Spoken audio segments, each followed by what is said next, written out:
Today's sponsors are Angelo's Interiors, specialising in kitchens, bedrooms and bathrooms. Go and visit their showroom today in Gillingham. Their web address is angelosinteriors.com. And De Medici Associates, Chartered Structural and Civil Engineers.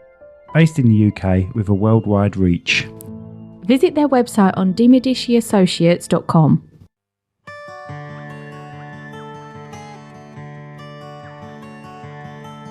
Welcome to the Cherrywood podcast.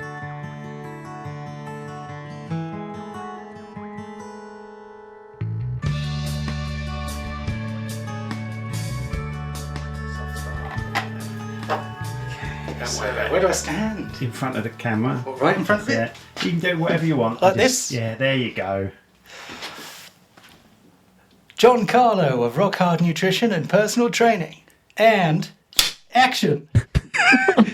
See, Brilliant. for someone that's nervous, he's all right.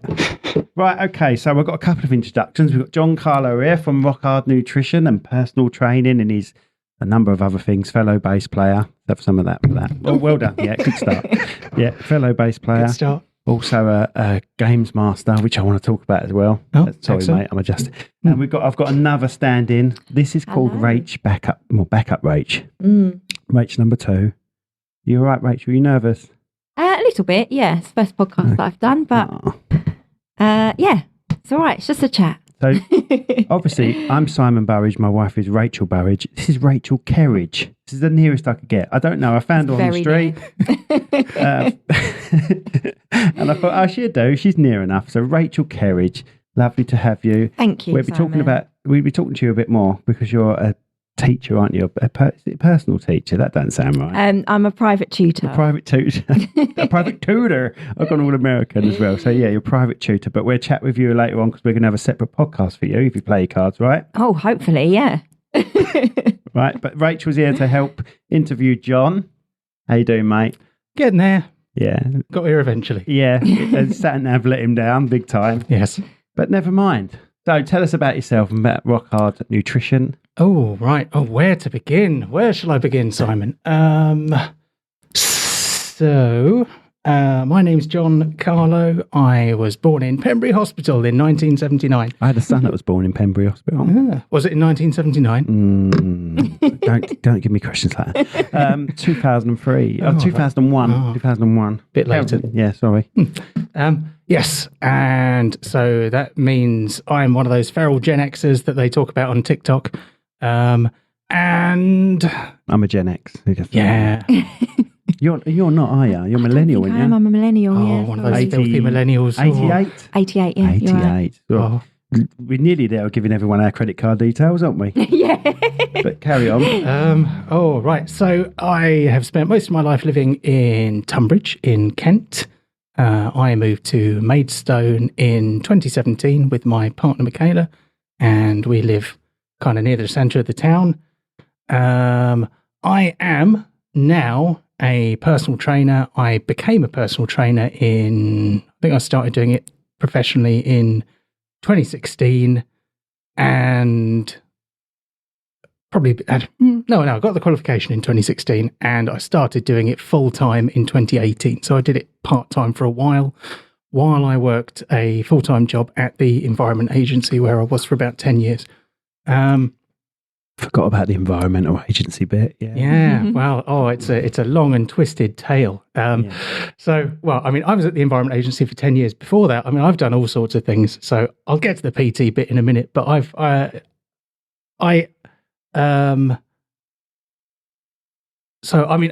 didn't do very well at school. I went to the Skinner School in Tunbridge Wells. So up until the end of primary school, I was doing all right. Now, this feeds into something that will come up later on. Mm-hmm. But I went to the Skinner School in Tunbridge Wells, and I was quite bright, but also quite lazy. And so I managed to pretty much coast all the way through school until I started my A-levels, and then I kind of dropped out because I couldn't keep up, because actually for A-levels you actually have to do some work. And typical boy, isn't it? Yeah. You needed a good tutor. I needed a good tutor. Well, it's not your time yet.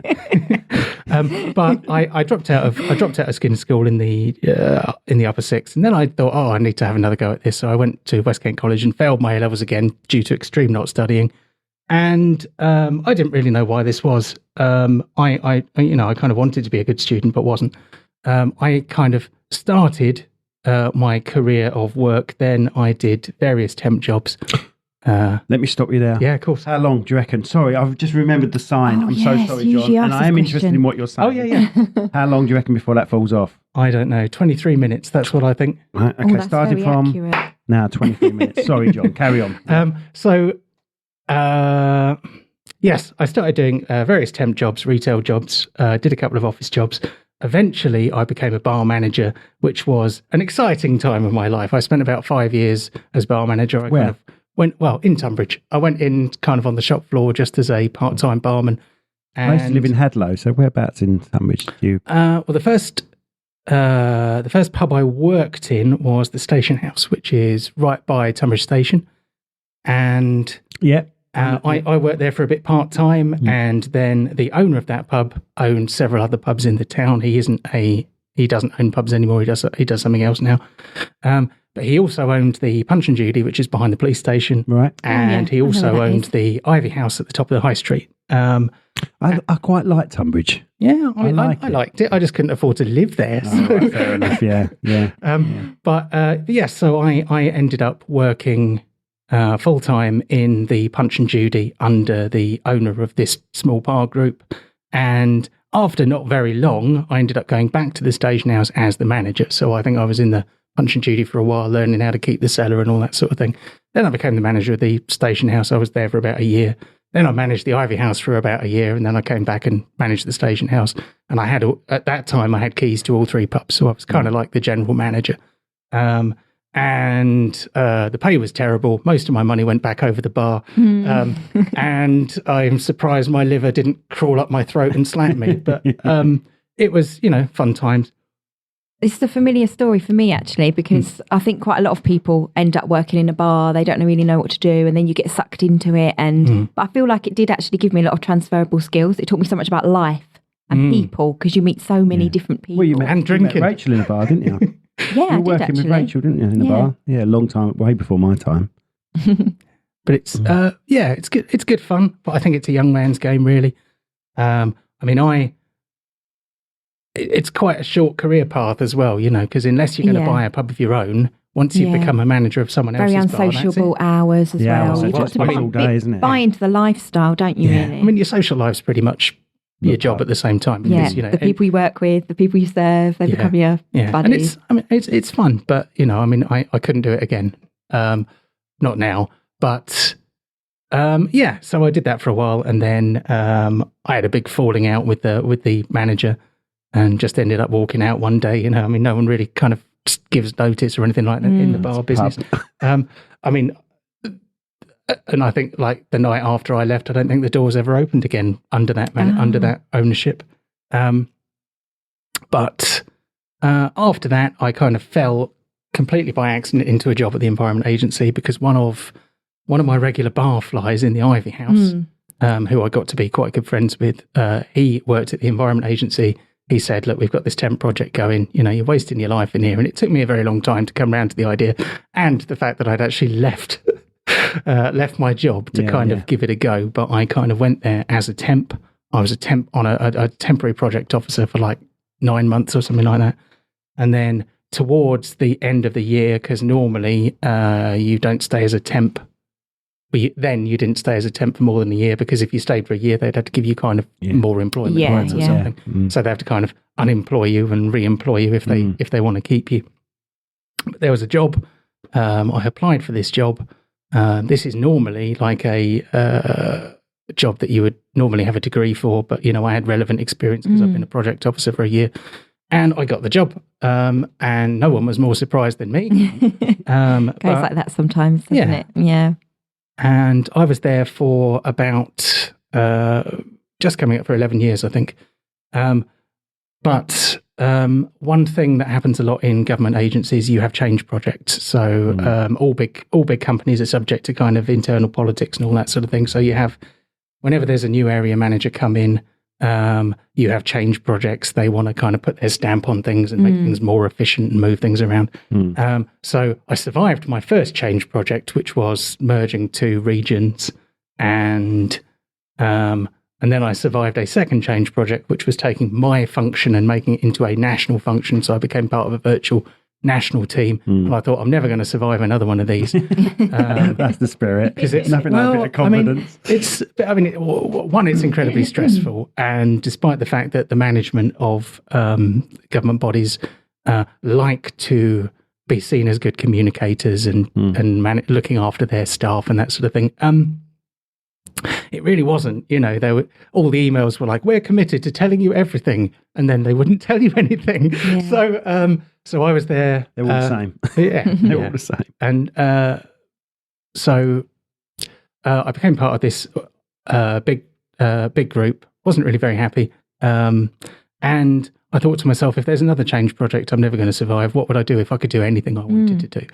And I thought, well, at the time, I was very much into karate and fitness training. And I was like, well, what would be the best thing that I could do if I got made redundant and they gave me, a few £1,000? What would I do with it? So I thought, I will train as a personal trainer, because I spent a lot of time in the gym, a lot of time doing fitness-related activities. I thought it'd be good if I could monetize my interest. Yeah.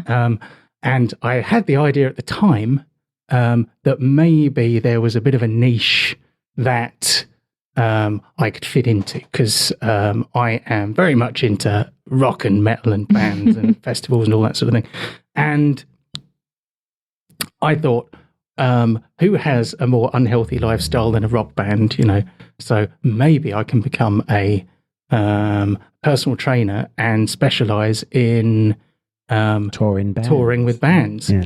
And a good idea. It seemed like a good idea at the time. And at the time, I thought, I'm going to call my business Rock Hard Bodies, because it's going to be very much kind of tying into musical things. And I really annoyed my boss at the Environment Agency by saying, "Hey, mate, can I take my entire annual leave entitlement in one go, please?" and he was like, he wasn't very happy about it. And eventually he agreed. So I took 6 weeks off in one go. And went off and did an intensive diploma in fitness instruction and personal training. So now I have a question about that. Go on. Do you have to display how fit you are when you're doing that, or is it just techniques for people that you're going to be instructing? Luckily, you don't. Luckily, you don't. They don't do a fitness test on you. Before I went, I was quite worried because I was not in the best shape of my life. And I wasn't as young as I expected a lot of the people there to be. And when I turned up on the first day, the first few people came in were kind of, young lads who must only have been 18 or 19. And I was like, oh dear, I'm going to be the granddad here. But as it turned out, I was by no means the oldest or the fattest in the room. So that actually made me feel a lot better. And I had actually tried to learn as much as I could about anatomy and things from, fitness instruction before I went. And no one else had really done that. So actually, I found getting the qualification relatively easy, but I don't know. I suppose I'm probably more academically inclined than a lot of the people who might seek to become fitness professionals. So the the stuff on paper, the theory work I found quite easy. I think the hardest day, because we did a unit in circuit classes, and there were like 20 or 30 of us, and they split us into like 3 groups. And each one of us had to do a circuit class for everyone else, which meant that you had to do like 6 40-minute circuit classes back to back. And the next day, I was a bit sore. But yes, I got my qualification, and not long afterwards, I started training kind of people that I knew. So a friend of mine, Bridget, who probably won't see this, but if she does, hey, Bridget. Hello, Bridget. Bridget Nielsen, he's talking about. She was my first PT client, and I trained her for a while. She is a woman in her, she was a woman in her 50s, mid to late 50s, I think. And we trained twice a week for quite a long time, like 3 months, half a year. And, really, she absolutely loved it. She lost weight. She got a lot fitter and healthier. And, it was really nice. So, but yeah, there are obviously others afterwards, but, the first one stays with you. What you said, I just want to take you back to what you were saying about when you walked in the room and you thought, oh no, there's lots of sort of, typical gym buddies. I think with personal trainer, people want to have that personal connection with them. And actually, we're all different shapes and sizes. I think I would feel quite intimidated if I went to a personal trainer and they were an 18-year-old, 19-year-old guy. That probably wouldn't be my choice. So I think it's really good that actually there are people of different shapes, sizes, ages, different career backgrounds as well, just so that you can make that connection with people. Yeah, I mean, I was going to say this because it's, a lot of the people who I have trained, and I sort of, I'll come to that, but a lot of the people I've trained said we were very glad that you weren't we would have been intimidated if you had a six pack and, were like 18 years old and I'm sure blemish free and shining. Yeah. And, it's well insulated. It's there somewhere. It's under there. It's coming. By the end of the year, visible six pack. You heard it here. But yes, so I think there's a lot to be said for that. I mean, I have used personal trainers myself while I was training to get my karate black belt, and I kind of found taking advice from people who were probably less than half my age, who had probably only just left school, and were probably in good shape more because life hadn't had a chance to, we all know how that suck feels. the life out of you and kind of, because it's balancing your career and your family and your own personal health. We always tend to neglect ourselves and give more to our careers and our families. And I think it's a terrible thing, really, how self-care is kind of vilified and people are not very into looking after themselves. In fact, in a way, people are quite the opposite. There's this kind of mindset where it's like there's some sort of virtue in working yourself half to death, and doing unpaid overtime and all that sort of thing. And I've always thought that was madness. So, this whole kind of conscious quitting movement, it shouldn't be called the conscious quitting movement. No. It should be called the work-life balance movement, or the I'm not going to flog myself to death movement. If you are contracted to do a job, that doing it should be enough. But, anyway, sorry, I digress. No, that's. I'm glad you said that. I mean, you've made me digress now. But I was just thinking, the whole self-care kind of motion. I think it sort of goes one way or the other. You've got people where it seems, all they do is take, bubble baths and go for walks. So they feel a bit fluffy wuffy and you think, oh, well, I can't fit that into my busy schedule. And then, like you say, you've got the other side of just flogging yourself to death, not being able to say no to anything. But actually the truth is, it is exactly as you said, it's about the balance. We can't sit in a bubble bath all day or do the things that we want to do all of the time, but it is that balance and that holistic side. You can't just do one thing without the other. You have got to straighten out your diet, get the exercise and just have that all-round balance. And I'm not a personal trainer, but... There's also people that are afraid to go to gyms, especially gyms, because I know, John, I listen to you, we're in the same network and I listen to you every week, saying the judging eyes of, other people. And some people that does affect. Doesn't personally affect me. I don't care who looks at me. Well, absolutely. I just walk into the gym naked. So, but it does affect people. And what I like about your setup is it's, literally 1-on-1, maybe 4-on-1, would you say maximum? Oh, well, 2-on-1 for me, because it is yes, it would be a bit cozy with more than 3 people in there. Like the idea of 2-on-1, Rach? You've got a one-track mind. I'm on about physical stuff. Sorry, John, sorry about her. So allow me to elucidate on what you just said, Simon. So, yes, the high street gym in this current day and age, there are 2 things that it doesn't do very well. One is you have the kind of people who I particularly like to appeal to. So the kind of people who are not very interested in fitness, don't really know anything about fitness, and are probably ashamed of their own physical condition. So they might also be possibly neurodivergent. So they might be ASD or ADHD or something like that. So people like that are going to find the high street gym a bit intimidating. So it's going to have bright lights, loud music, noisy machines, a lot of people who look like they know exactly what they're doing. And all of those things are very, very alienating if you haven't got a clue what you're doing. Mm. So you walk into your high street gym and you're like, wow, everyone here knows what they're doing. I haven't got a clue. And a gym with a thriving membership, you'll go in there and it'll be busy all the time, but they'll probably 80% of their membership will never set in the door, because I think that's how gyms make so much money, because they make more money out of people who don't go than people who do go. But that's beside the point.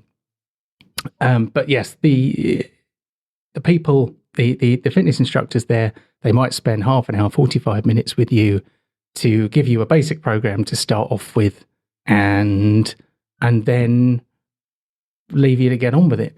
And that isn't going to impart a lot of knowledge, and it's going to be really hard work. And a lot of people do not last very long under those conditions. So they join the great majority of gym goers who have a membership and don't go.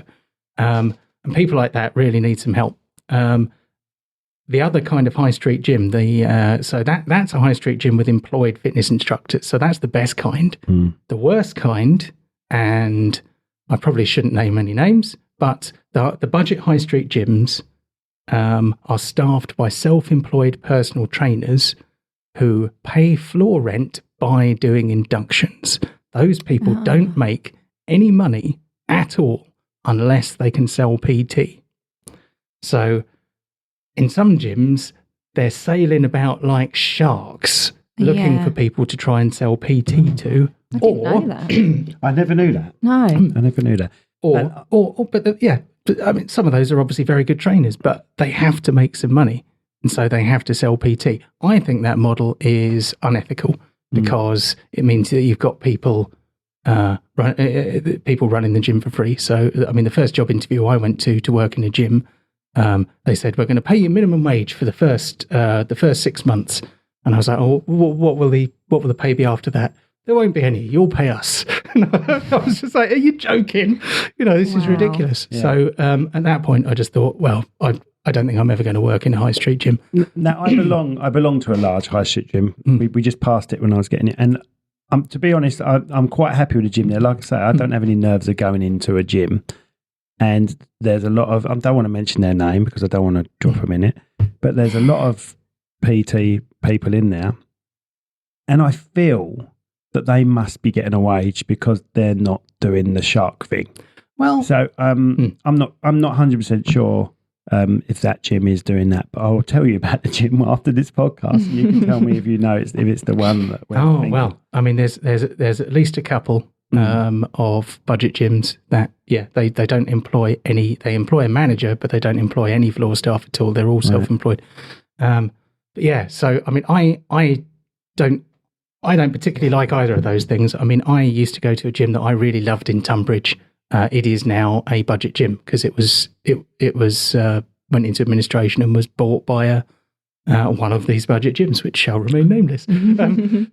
There's one gym I know of in Tunbridge. It's just off the high street. Yeah, so you get just around the corner from the station. You're heading up towards the station, and you turn right immediately, just before the park entrance, and it's there.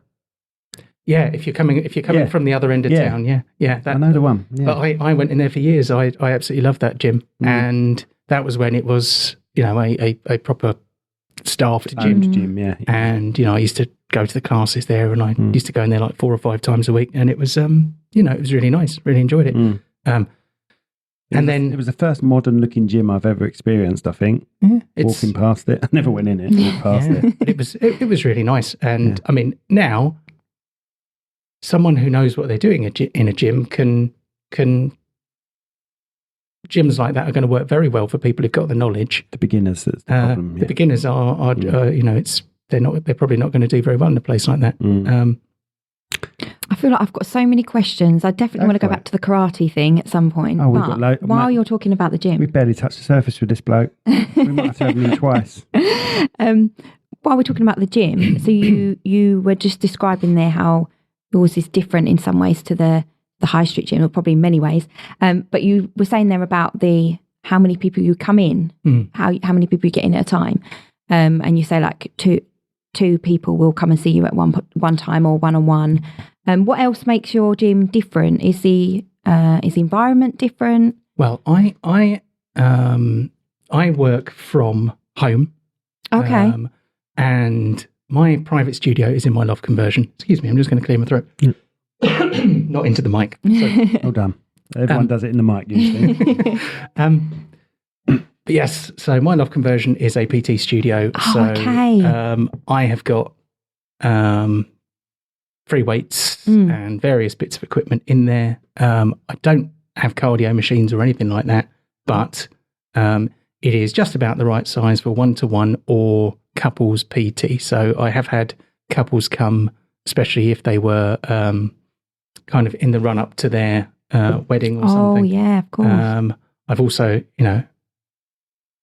it's funny, some couples love to train together. Others are like, oh, no, I don't want him watching me sweat. It's like, oh, okay. And you're about to get married? Yeah, that's the least of your worries. But the good thing about that is that the atmosphere is, it's a... Sorry about my phone. It could be Rachel telling me she's really ill. So carry on. Right. She's right there. Not backup Rachel, real Rachel. Backup, real Rachel. My Rachel. Yeah. Sorry. Fine. John, carry on. I know.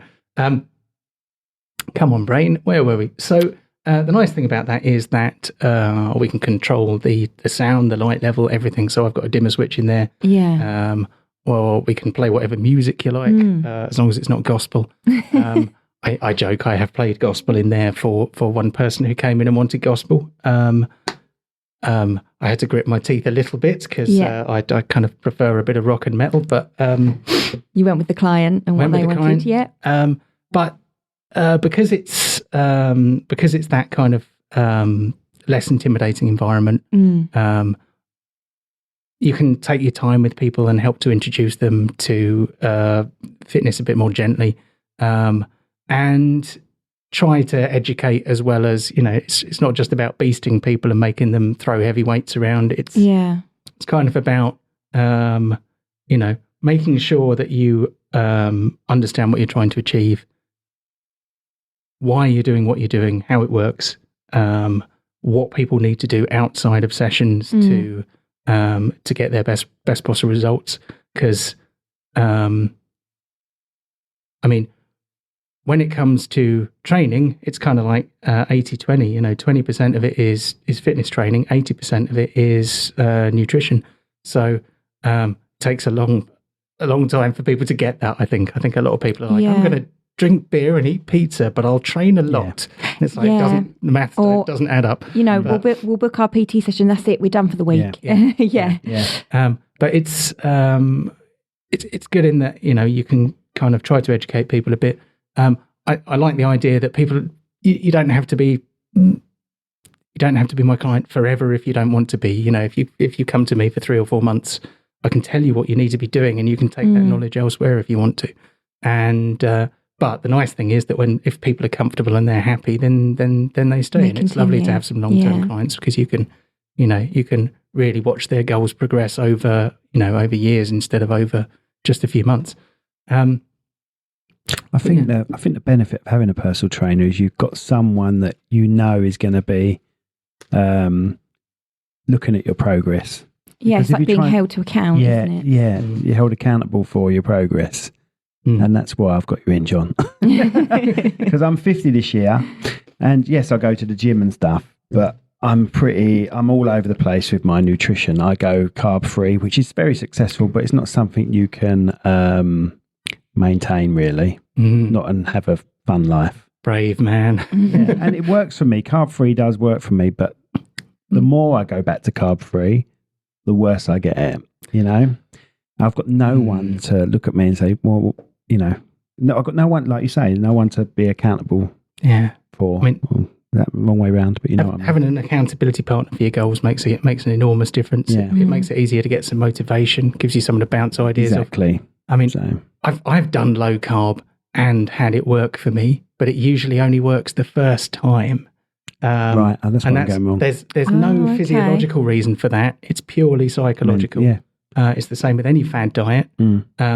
If you are invested in it and you really believe it, and you are at that time in your life really committed to your training, yes, it works, but not because you are doing low carb. It works because you are focused and invested. And I think that's the problem with me. I'm not invested in it, if I'm honest. I'm not invested in it. I've used Rachel being ill, other Rachel number one. Rachel. Being ill as an excuse to, don't worry about that for now. Just concentrate on Rachel, you know.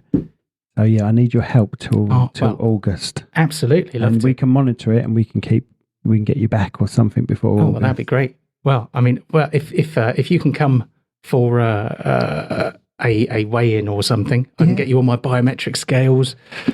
We do it. They electrocute you. It doesn't hurt. I'm happy at my current gym. It's right next to the studio. Yeah. Let's be honest. So for me, and you're Maidstone, aren't you? Yeah. And we're Rochester, Strood area. So, but nutrition-wise, if you could be my nutritionist and advisor, absolutely. Let's do it. How did the nutrition thing come about? I'm guessing that you wouldn't have done that as part of your PT course. That was a separate thing. No. So initially I did the level 2 and 3 qualification, which is fitness instruction and personal training. And I thought, what am I going to do next? What am I going to do for level 4? So I signed up to do a nutrition course, and that was a distance learning course, which I did with Future Fit Training, who are a training provider. And I picked that one particularly because that one allows me to put letters after my name. So having a level 4 diploma in nutrition allows me to call myself John Carlow, MRSPH, sorry, which is the Royal Society, member of the Royal Society for Public Health. Mr. It's not on there. Mr. To add the letters on. Yeah, I'll write it on there. But yes, I did that. It took me about a year to do it. You kind of do it through their training portal, and then you have coursework that you have to submit and that sort of thing. And thank you. Yes, I was doing that during lockdown. So I was quite lucky in a way because it was the fact that I had a lockdown and couldn't see any clients face to face that kind of made me focus on finishing the course, because otherwise it would probably have taken me more than a year. Yeah. They said to me, you could do it in like half a year, 9 months if you really focus, but most people take about a year. And I was like, I'll do it in 3. And then 6 months later, I hadn't even started it. So, but I did kind of focus on that a bit more during lockdown. Yes, as I said, I got my qualification, started doing PT full-time 2018, I think, like March, April 2018. So, and then not long after that, I couldn't train people face-to-face anymore, so that was a bit of a shock. That's how my third career path came out, actually. But where were we? I've completely lost my thread. You were just saying that the course, you were able to do the course because of the lockdown. You had time to really embark on it. And I mean, nutrition is incredibly important. I mean, I didn't mention this before, but I have Crohn's disease, which is a inflammatory bowel disease. So that affects your intestines, and it can make you really, really ill. I am incredibly lucky. There it is. There we go. Ooh, how many minutes after 25, I reckon. Well after 25. Well after I'll have to check it. We all glance up at that clock, but that clock has absolutely nothing to do with the time. Oh, does it not? It's just what's on the calendar. Everyone does that. They all, well, how long? I have no idea. We'll work it out later. But go on. Let's put you off, innit? A little bit. Right. Crohn's disease. Yes, I'm incredibly lucky in that I have a medication kind of regime that actually works, and I am more or less able to have a normal life. A lot of people with Crohn's disease are debilitated, cannot work. Yeah. So, I mean, that being a disabled personal trainer kind of gives me a bit more empathy when it comes to other potentially disabled clients and that sort of thing. Yeah. But nutrition is incredibly important if you have that kind of problem. So, and it's also incredibly important for exercise generally. So, I mean, the best results you get are from kind of attacking it from both sides. You have to have the training and the nutrition. But in reality, the nutrition is probably more important. Abs are made in the kitchen, not in the gym. So I wanted to be able to offer... That is a good quote. I wish I had thought of it. But yes, I wanted to be able to give a more of a holistic sort of service. So not sure what else I'm going to try and add to it. I was thinking about yoga or Pilates maybe, but that feels a bit disingenuous because I've never been to a Pilates class. So. Have you heard of Diamond Dallas Page? He's a wrestler. He used to be an American wrestler. It rings a bell. And he's got this yoga called DDP yoga. Have a look at that. That's more an intensive style yoga, and it's really good. He's got heart monitors on people, so he knows that their heart rate is actually high enough. Enough. Yeah. Interesting. It's really worth a look. You'll be able to find some bits on YouTube. I'll try and remember that. Maybe. Yeah. Very good. It's literally yoga, but it's not yoga. So he has American footballers now, That's mad. Cool. Yeah, ex-wrestlers or wrestlers that are still going and they've been in pain for years. He even had a guy that was crippled. He couldn't walk, and he was in the army years ago, and he just basically couldn't walk, who decided to do it, and now he's running. Wow. The guy's running, and it's just based on yoga. Intensive sort of yoga. Well worth a look. There might be something similar like that you want to look into. That's interesting. Yeah. Because, there's so many different kinds of yoga. I mean, I've tried a couple. One of them is Hatha yoga, which is very common. Yeah. And that is kind of, that's the one with the corpse pose and the crane pose or whatever it is and all that sort of thing. So that's the one a lot of people recognize. There's a Chinese form of yoga called Teng, which is, you hold a lot more tension in your body while you're doing it. That's exactly what he does. Yeah. You're literally grip. You're straining it all the time. You're keeping your butt cheeks tight and butt cheeks. But it's really good. But his slogan is, "This ain't your mama's yoga." Yeah. Okay. But it is good. I have done that for a while. That sounds quite fun. And it's good. It's good. And this is a 60-year-old man that just gets his leg and puts it to the side of him. And he was wrestling for years, and he done a lot of damage to himself, as they do. And, well worth a look. Excellent. Okay. Brilliant.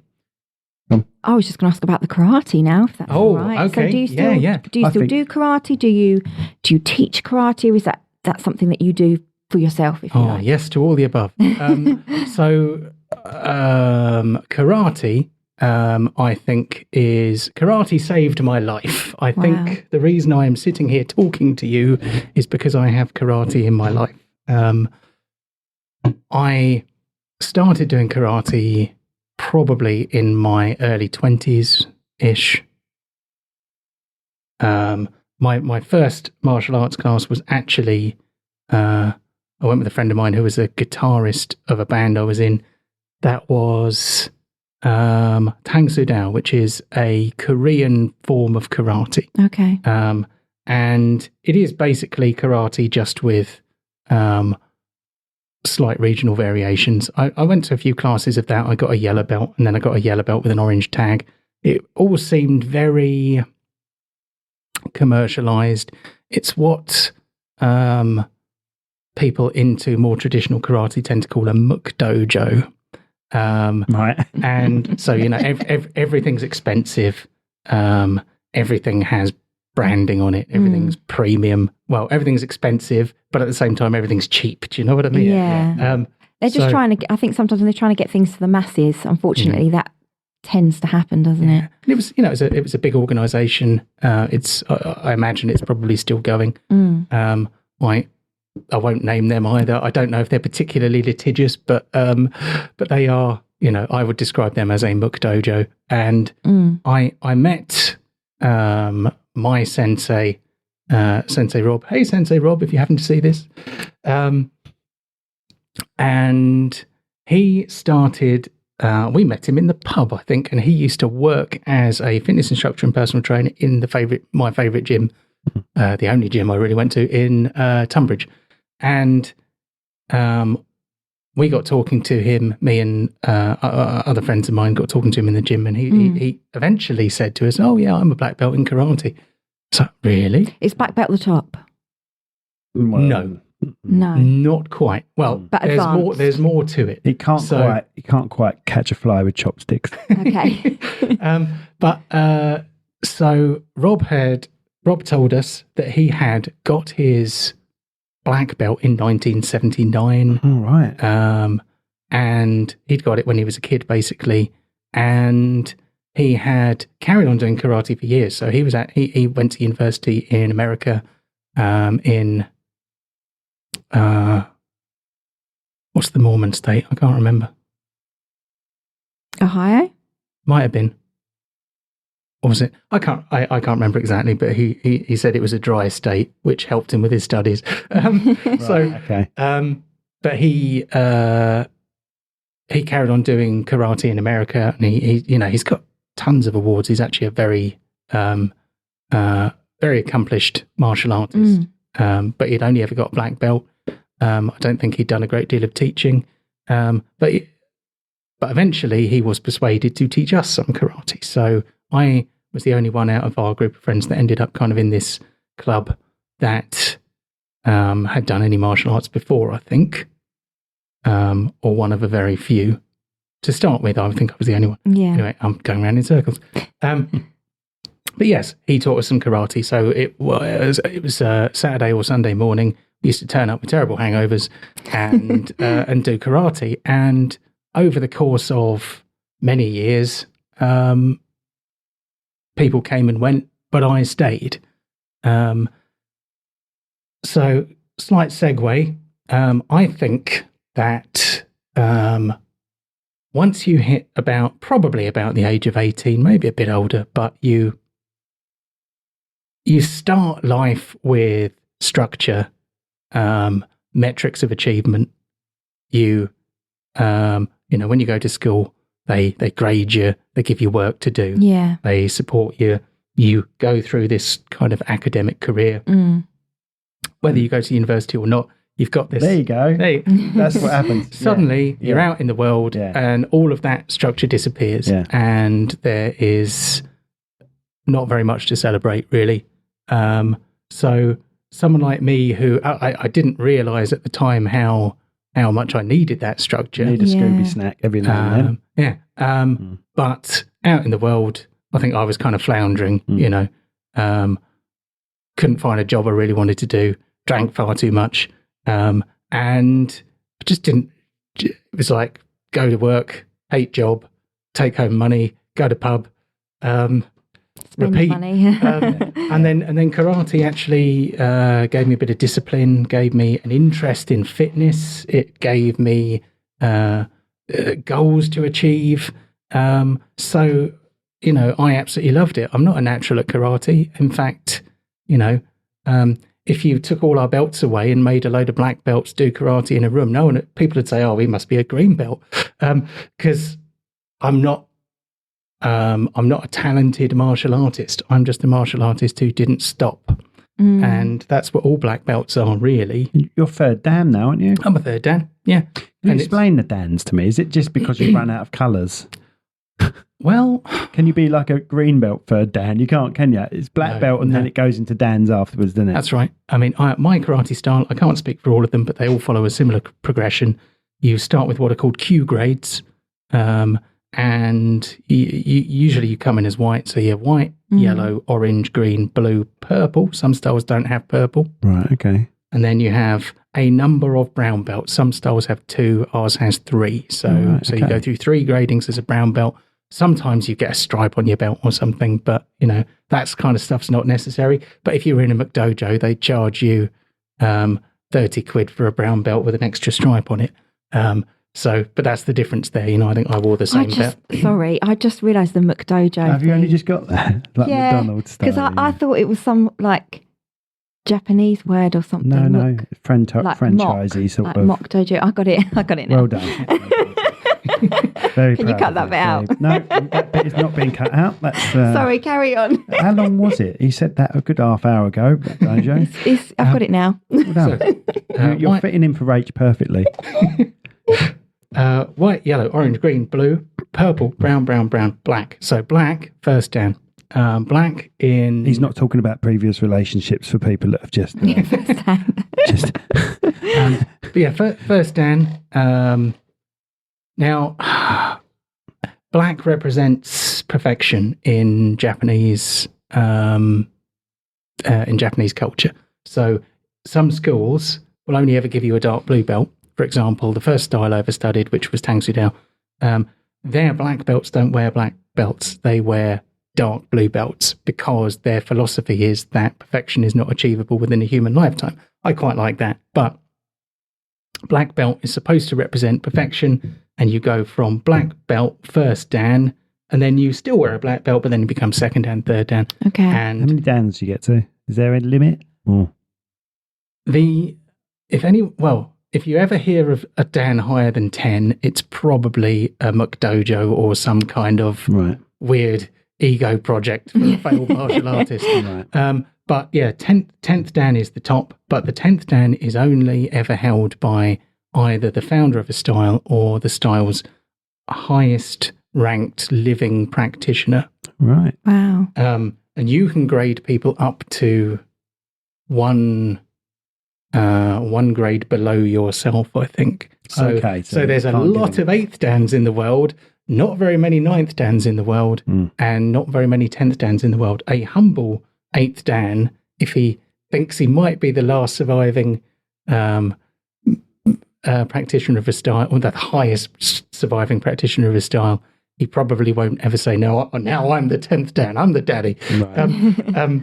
A lot of martial artists are quite kind of humble, so they won't do that. But are you aiming for 4th Dan? I'm aiming for it. I don't think I'm eligible yet. So I think between 3rd and 4th Dan is generally a 4-year wait, and to an extent, you get downgradings by continuing to contribute to the art. Right. So okay. So I got my 3rd Dan during lockdown from the English Karate Organisation, and they said, "Oh, well, you don't have to do a physical grading because we can't do physical gradings because we can't meet face to face." So part of me was relieved, and part of me feels a bit guilty that I didn't actually do a karate grading for it. We should just make karate noises over. Yeah, that sounds good. Yeah, you can be a 3rd Dan. Yeah. I'm not sorry. That sounds disrespectful, but it's all right. Just doing it for comedy effect, John. So I think I might be eligible for a 4th Dan next year. Oh, right. Okay. But have you ever had to use it in self-defense at all in your life? Need some wood to touch? Yeah, this white is wood. A lot of people touch that. Yeah. Okay. So touch wood. I have never had to use karate in anger in my life, and I would like to keep it that way. Yeah. One thing a lot of people probably don't realise, and it's probably best that they don't realise this, is that being a black belt in karate does not necessarily make you an amazing fighter.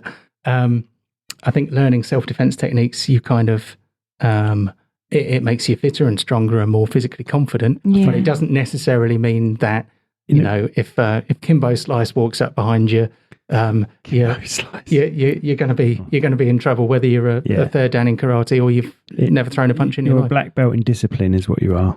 Pretty much. So, a black belt does not necessarily represent perfection or enormous skill or anything. It means that you've mastered the basic techniques of your karate style. And in many ways, it's the beginning. So a lot of people have their eyes on the black belt. Once you've got a black belt, it's like, right, I can start learning some karate now because it really isn't the end of the road. It's actually just a stop on the way. But it's a significant moment getting a black belt, but it's not time to retire. But a lot of people do. I mean, if you go up the gradings, there are, more yellow belts in the world than you can count. But at each step up the ladder, there's probably less people because people aren't committed to it, But when you get to a certain point, I suspect it probably evens out, because if you've gone as far as to get a brown belt, then Maybe not. You're talking yourself out of it. Talking So myself do out you of it. teach it as well? I do teach it, yes. At the moment, I only teach one class a week. I teach a 90-minute class. Where? At your place? Or? That is in the Women's Institute Hall in East Farley at the moment. Okay. I have got a small group of committed students, one of which is my partner, and they're all green belts at the moment. So I would dearly love to have some white belts to teach again. Yeah. Do you have any information on that? How people can contact you? Well, I have both a website and a Facebook page, but I think my website is... And that's the spirit, yeah. Just go for it. You probably could promote another company. Oh, yeah, but what do you think it is? SankakaiKarateMaidstone.com, I think. Sankakai Karate. SANKUKAI. Karate, KARATE, and then maidstone.com. Okay. I would love for the hall not to be big enough anymore, so that that would be a good curse to have. Right. That was so powerful, that the story of your karate, and you can tell how passionate you still are, and how that's really, it has paved into your career and your life. Oh, absolutely, yeah. I mean, without karate, it was karate that I think I got sort of to green or blue belt, and I realised that I wasn't really fit enough to do it, because karate will make you want to be fit, but karate in and of itself, I don't think that that's enough. I think you need to do quite a lot of training. I think you need to do additional training. So that's kind of what nudged me through the doors of the gym, and that's what kind of fueled my interest in all of those things. So it all comes together. It all comes from karate. So without karate, it wouldn't have happened. And it's incredibly good for your mental health. I mean, I've struggled with mental health issues for a long time. I don't mind saying, and it can transform your life. I mean, I was an incredibly shy child, and I had terrible social anxiety growing up, and suffered from anxiety and depression for years. And I think the only thing that really, the only thing that gave any meaning to my life was karate. So, I mean, I had friends. I don't discount the support that friends and family gave me, but, karate was kind of like the thing that held me up. You've got to have something for yourself. Like you say, you can have all the support, but what's going on in your head is going on in your head. Yeah. But I mean, karate really, really helped with that. And I mean, years later, so like last year, the day before my 44th birthday, I discovered I was diagnosed with ADHD. So I looking back, it was obvious. Yeah. But it wasn't invented when we were kids, though. Well, ADHD was something for the naughty kids who couldn't sit still, wasn't it? Yeah. The problem is, if you've got ADHD and you're quite clever, it's very easy to kind of cover for yourself, because you can coast for years through the school system. Even now in schools, I think that can be the case. Yeah, and so I didn't know, they didn't know. My mum carries a bit of guilt because she didn't know. But the thing is, neurodivergence runs in families. The reason they didn't notice is because I was like them. Yeah, exactly. Yeah. And but knowing that, it that has made an enormous difference to my life. So karate got me this far. I don't know how I would have survived without it, because I self-medicated with alcohol for years just to try and control my anxiety, and went from job to job, and didn't do very well at school, and I went to a really good school. It was one of the best schools in the country when I went. I went to the Skinners, and I didn't even get an A-level out of it. I did my GCSEs there. They weren't spectacular considering what I was capable of. Right. So I mean, this is the curse of a lot of people with ADHD. They kind of get branded as gifted kids as children because they have this hyper focus, and when they're into something, they just overachieve. But then when I lost interest or it became difficult, I didn't want to do it, and I didn't do it. So this is why I had 2 cracks at A-levels and pretty much failed both times, because I just wasn't focused on it. And I've recently started taking medication for my ADHD. It's made such a difference to my life. It's incredible. Really? So So, you know, I'll speak to you about that as well. I know. I feel like we could have a whole other podcast on neurodivergence. That's exactly what I was about to say, John. We've only scratched the surface with you. Bass playing, games master. We have you back because you're now my official nutritionist. And what we do is I do a couple of shorts of me being weighed by you. Weighed, that is weighed, not laid. And we'll come back again, John, and we'll touch the surface. We'll talk about the games master, and we'll talk about bass playing, and we'll talk a bit more about nutrition. Yeah, you happy with that? Mm. Because we definitely won't be. This would be going 3 hours, I think. If we have we been going that long? We've been going about an hour and 20, I'd say. Oh, wow. Yeah, yeah. And I think that's a good sort of time to wrap it up, unless you've got anything else to say. What ideal people for your Rock Hard Nutrition and your details of Rock Hard Nutrition? Okay, ideal people. I mean, I want to help the kids who are like me. So they might be neurodivergent. They hated PE at school. They couldn't wait to leave school, so they didn't have to do PE anymore. Also looking for people in their 30s, 40s, 50s, and they've been left behind. They never really got into fitness. They never understood it. These could be people with sensory issues or anxiety who don't want to walk into a gym. All those people, I can help you. I'm like you. I know what your problems are, and I can help you with them. So, you know, just give us a shout. I have a website and a Facebook page.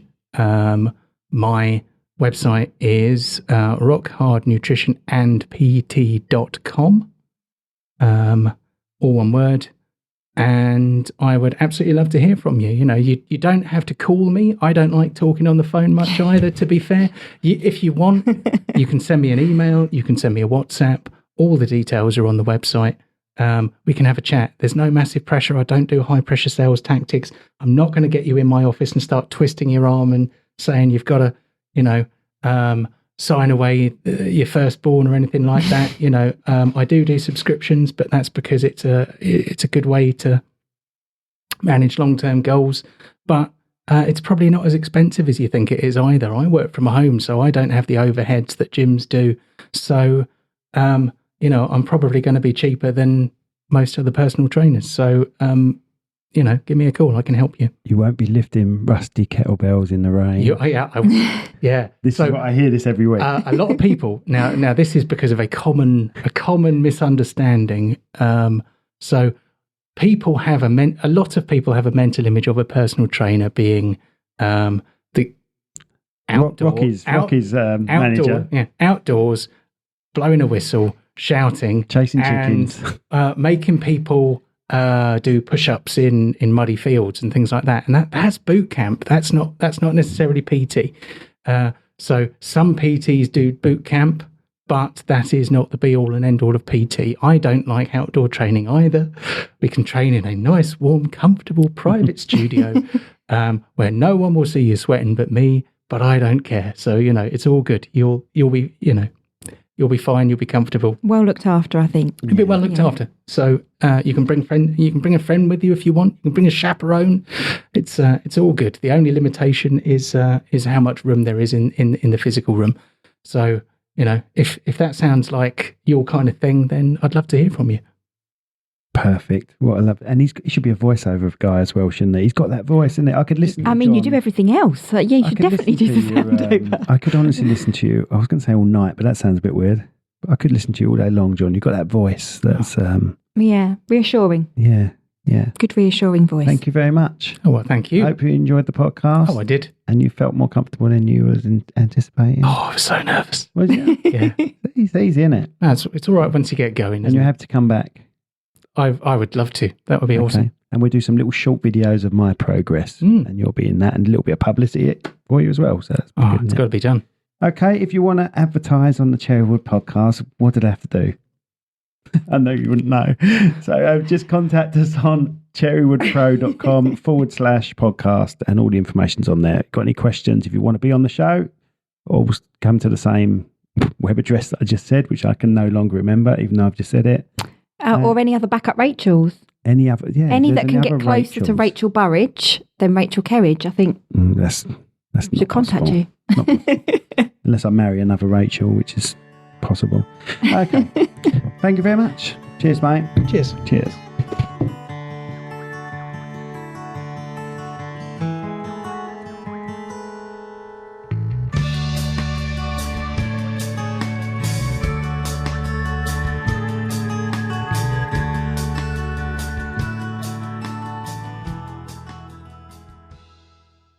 This podcast has been brought to you by Snugdubs Camper Van Hire. Roam the world, park anywhere. That's snugdubs.co.uk.